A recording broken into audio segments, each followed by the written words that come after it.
with Gina Marie. Hello, everybody. Thank you for being here. I'm Gina. Marie is nearby. And Sweet Bob. Sweet Bob is always working close by for us. And we're all here for you, just to get you through, well, whatever it is you need to do today. Maybe it's this or that around the house, or maybe it's a good night's sleep that you need. We can help. Oh, but please know, there's no ASMR here. Here it's wonderful classic short stories, something that will engage your brain and take you far away from everything else. We're happy to do it, and you know what? We're also happy whenever you like, comment, and subscribe. So many new subscribers. Thank you all. Today's author, you've enjoyed before on Fast Asleep a few times. We've learned a lot about Katherine Mansfield right here. And if there's anything you missed, please feel free to scroll back. Something I learned recently about this writer of poetry, novels, and short stories is her cherished relationship with her brother Leslie. She got to spend time with him in France during the summer of 1915. It's said that they spent a good deal of their time together discussing their family, their upbringing, and their beautiful, beautiful homeland, New Zealand. But a terrible tragedy befell their family when Leslie, who was training for service in World War I, was, and this is the way Katherine actually put it, blown to bits while he was demonstrating how to throw a hand grenade. She credits Leslie and those special talks they had about New Zealand for the inspiration for many of her short stories. And those stories were often called brilliant by many critics. She had an ability to put so much into her short fiction. She gave her readers very complex emotions in a beautiful, understated way. Miss Mansfield's editor, and also her second husband, John Middleton Murray, wrote in the introduction of the 1930s Stories by Katherine Mansfield. Yeah, that's right. It was published in 1930. Here's what he wrote. The essential quality of her work was a kind of purity, not only one of style or vision, but of her whole life, her absolute fidelity to some spirit of truth which she served. Unfortunately, this collection we talk about, it was published posthumously. Katherine Mansfield, who was already suffering from tuberculosis, had a pulmonary hemorrhage just after she had been running up a flight of stairs. She died an hour later. She was just 34 years old. Oh, she died so young. But she left us with so many beautiful works. Today's very gentle, full of interesting characters and a variety of emotions. Let's see what you think. Published in 1922. Tuck in, everybody, for Katherine Mansfield's Miss Brill.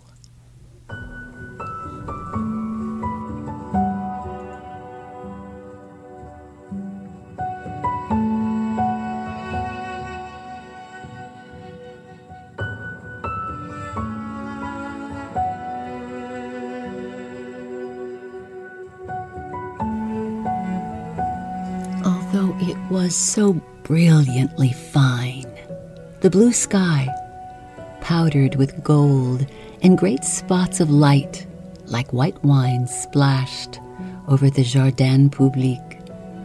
Miss Brill was glad that she had decided on her fur. The air was motionless, but when you opened your mouth, there was just a faint chill, like a chill from a glass of iced water before you sip. And now and again, a leaf came drifting from nowhere, from the sky. Miss Brill put up her hand and touched her fur. Ah, dear little thing. It was nice to feel it again. She had taken it out of its box that afternoon, shaken out the moth powder, given it a good brush, and rubbed the life back into the dim little eyes. "What has been happening to me?" said the sad little eyes. Oh, how sweet it was to see them snap at her again from the red eider down. But the nose, which was of some black composition, wasn't at all firm. It must have had a knock somehow. Never mind. A little dab of black sealing wax when the time came, when it was absolutely necessary. Little rogue. Yes, she really felt like that about it. Little rogue biting its tail just by her left ear. She could have taken it off and laid it on her lap and stroked it. She felt a tingling in her hands and arms, but that came from walking, she supposed, and when she breathed, something light and sad. No, not sad exactly. Something gentle seemed to move in her bosom. There were a number of people out this afternoon, far more than last Sunday, and the band sounded, well, louder and gayer. Oh, that was because, well, the season had begun. For although the band played all the year round, on Sundays, out of season, well, it was never the same. It was like someone playing with only the family to listen. It didn't care how it played if there weren't any strangers present. And wasn't the conductor wearing a new coat? She was sure it was new. Well, he scraped with his foot and flapped his arms like a rooster about to crow. And the bandsmen, sitting in the green rotunda, blew out their cheeks and glared at the music. Now, there came that little fluty bit, very pretty, a little chain of bright drops. She was sure it would be repeated. And it was. She lifted her head and smiled. Only two people shared her special seat. A fine old man in a velvet coat, his hands clasped over a huge carved walking stick, and a big old woman sitting upright with a roll of knitting on her embroidered apron. They did not speak. Well, this was disappointing, for Miss Brill always looked forward to the conversation. She had become really quite expert, she thought, at listening. As though she didn't listen. At sitting in other people's lives, just for a minute, while they talked round her. She glanced sideways at the old couple. Perhaps they would go soon. Last Sunday, too, hadn't been as interesting as usual. Oh, yes, an Englishman and his wife. He wearing a dreadful Panama hat, and she button boots, and, She'd gone on the whole time about how she ought to wear spectacles. She knew she needed them, but it was no good getting any. They'd be sure to break, and they'd never keep on. And he'd been so patient. He'd suggested everything: gold rims, the kind that curved around your ears, little pads inside the bridge. No, nothing would please her. Oh, they'll always be sliding down my nose. Miss Brill had wanted to shake her. The old people sat on the bench, still as statues. Never mind. There was always the crowd to watch. To and fro, in front of the flower beds and the band rotunda, the couples and groups paraded, stopped to talk, to greet, to buy a handful of flowers from the old beggar who had his tray fixed to the railings. Little children ran among them, swooping and laughing, little boys with big white silk bows under their chins, little girls, little French dolls, dressed up in velvet and lace, and sometimes a tiny staggerer came suddenly rocking into the open from under the trees, stopped, stared, as suddenly sat down, flop, until its small, high-stepping mother, like a young hen, rushed, scolding, to its rescue. Other people sat on the benches and green chairs, but they were nearly always the same, Sunday after Sunday. And Miss Brill had often noticed there was something funny about nearly all of them. They were odd, silent, nearly all old. And from the way they stared, they looked as though they'd just come from dark little rooms, or even cupboards. Behind the rotunda, the slender trees with yellow leaves down, drooping, and through them just a line of sea, and beyond the blue sky with gold-veined clouds. 2 young girls in red came by, and 2 young soldiers in blue met them, and they laughed and paired and went off arm in arm. 2 peasant women with straw hats passed, gravely, leading beautiful smoke-colored donkeys. A cold, pale nun hurried by. A beautiful woman came along and dropped her bunch of violets, and a little boy ran after to hand them to her, and she took them and threw them away as if they'd been poisoned.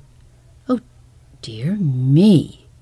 Miss Brill didn't know whether to admire that or not. And now, an ermine toque, a narrow-brimmed hat, and a gentleman in gray met just in front of her. He was tall, stiff, dignified, and she was wearing the ermine toque she'd bought when her hair was yellow. Now, everything, her hair, her face, even her eyes, was the same color as the shabby ermine. And her hand, in its cleaned glove, lifted to dab her lips, was a tiny yellowish paw. Oh, she was so pleased to see him, delighted. She rather thought they were going to meet that afternoon. She described where she'd been, everywhere, here, there, along by the sea, and the day was so charming. Didn't he agree? And wouldn't he, perhaps... But he shook his head, lighted a cigarette, slowly breathed a great deep puff into her face, and even while she was still talking and laughing, flicked the match away and walked on.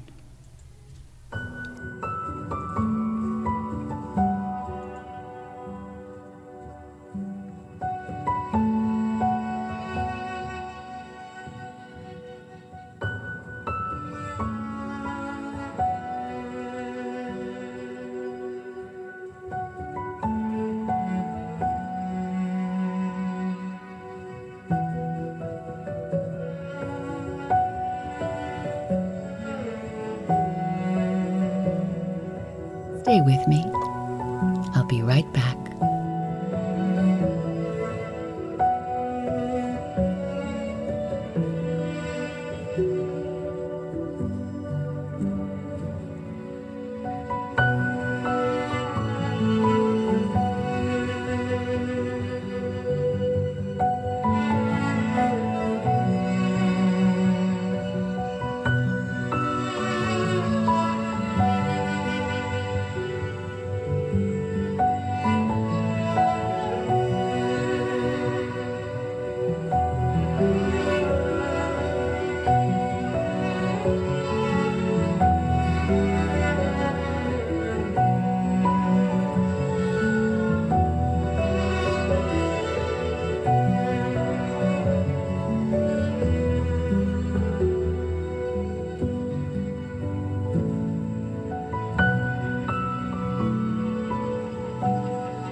But he shook his head, lighted a cigarette, slowly breathed a great deep puff into her face, and even while she was still talking and laughing, flicked the match away and walked on.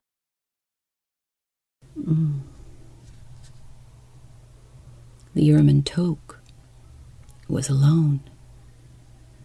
She smiled more brightly than ever, but even the band seemed to know what she was feeling and played more softly, played tenderly, and the drum beat, the brute, over and over.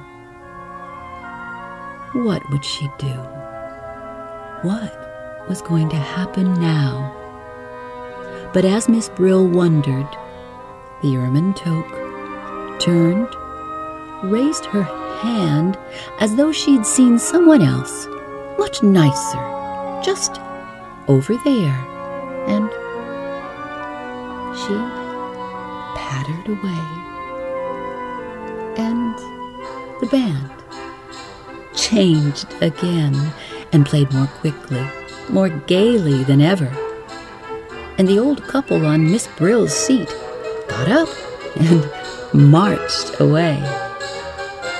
And such a funny old man with long whiskers hobbled along in time to the music and was nearly knocked over by 4 girls walking abreast. Oh, how fascinating it was. How she enjoyed it.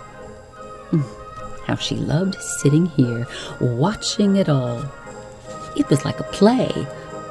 It was exactly like a play. Now, who could believe the sky at the back wasn't painted? But it wasn't till a little brown dog trotted on solemn and then slowly trotted off like a little theater dog, a little dog that had been drugged, that Miss Brill discovered what it was that made it so exciting. They were all on the stage. They weren't only the audience, not only looking on, they were acting.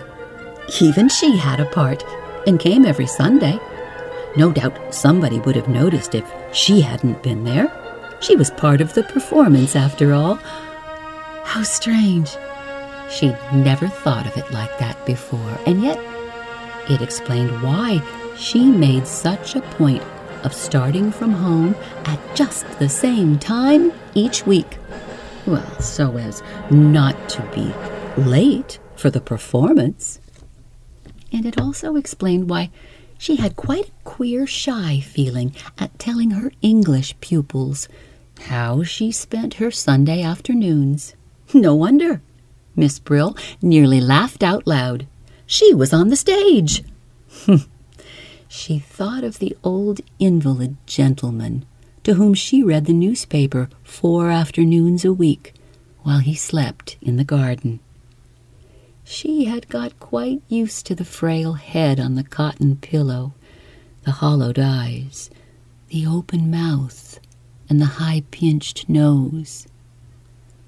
If he'd been dead, she mightn't have noticed for weeks. She wouldn't have minded. But suddenly he knew he was having the paper read to him by an actress. An actress! The old head lifted. 2 points of light quivered in the old eyes. An actress, are ya? And Miss Brill smoothed the newspaper as though it were the manuscript of her part, and said gently, "Oh, yes, I have been an actress for a long time." The band had been having a rest, and now they started again. And what they played was warm, sunny, yet there was just a faint chill, a something. Now, what was it? Not sadness, no, not sadness. Something that made you want to sing. The tune lifted. It lifted. The light shone. And it seemed to Miss Brill that in another moment, all of them, the whole company, would begin singing. The young ones, the laughing ones, who were moving together, they would begin. And the men's voices, very resolute and brave, would join them. And then she too, she too, and the others on the benches, they would come in with a kind of accompaniment. Something low that scarcely rose or fell. Something so beautiful, moving. And Miss Brill's eyes filled with tears, and she looked, smiling at all the other members of the company. Yes, we understand. We understand, she thought, though what they understood, she didn't know. And just at that moment, a boy and girl came and sat down where the old couple had been. Oh, they were beautifully dressed. They were in love. The hero and the heroine, of course. And they had just arrived from his father's yacht. And still soundlessly singing, still with that trembling smile, Miss Brill prepared to listen. "No, not now," said the girl, "and not here. I can't." "But why?" "Oh, because of that stupid old thing at the end there?" asked the boy. Why does she come here at all? Who wants her? Why doesn't she keep her silly old mug at home?" "It's her fur, which is so funny," giggled the girl. "You know what? It's exactly like a fried whiting. A white fish fillet." "Be off with you," said the boy in an angry whisper. And then, "Tell me, ma petite chère." "No, not here," said the girl. "Not yet."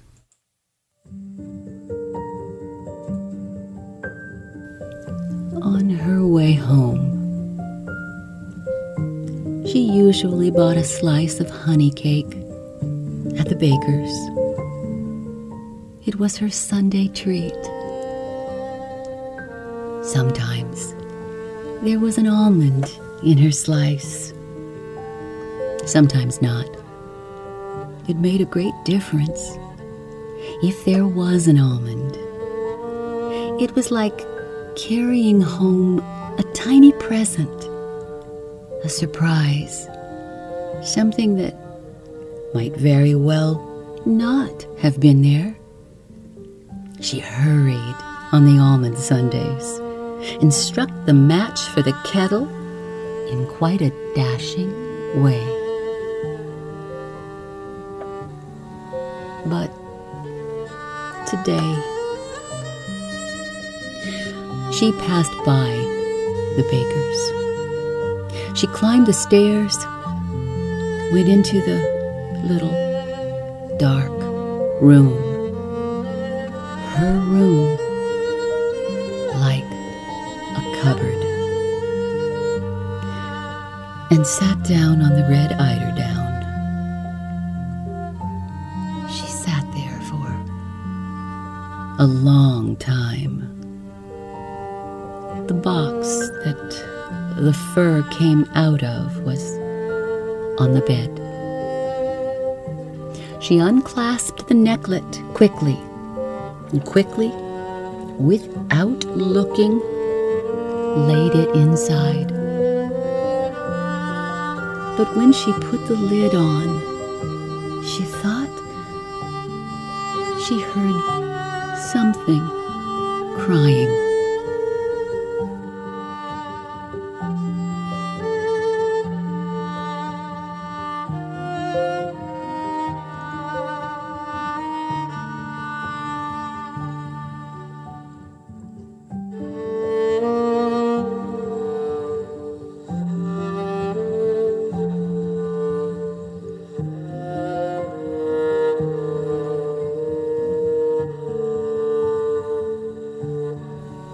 Introduction information for this episode is from the Poetry Foundation,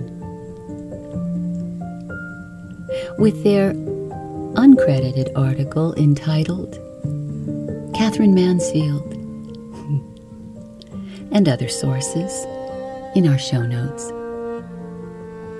Music today is Currents from Michael Logazar. Firefly by Ryan George. Candide Sweet by Leonard Bernstein. Luke's Arumque by Eric Whitaker. And this Elegy for Viola from Peter Cavallo. If you would like to contact me, maybe make a request, you can, right here, in comments, or at fastasleepwithginamarie44@gmail.com, or on Instagram, Facebook, and TikTok please keep us here for you with your reviews, your likes, your comments, and your subscriptions. Thank you once again for being here and listening. Keyword: cupboard. Next week, Conrad Aiken. Good night.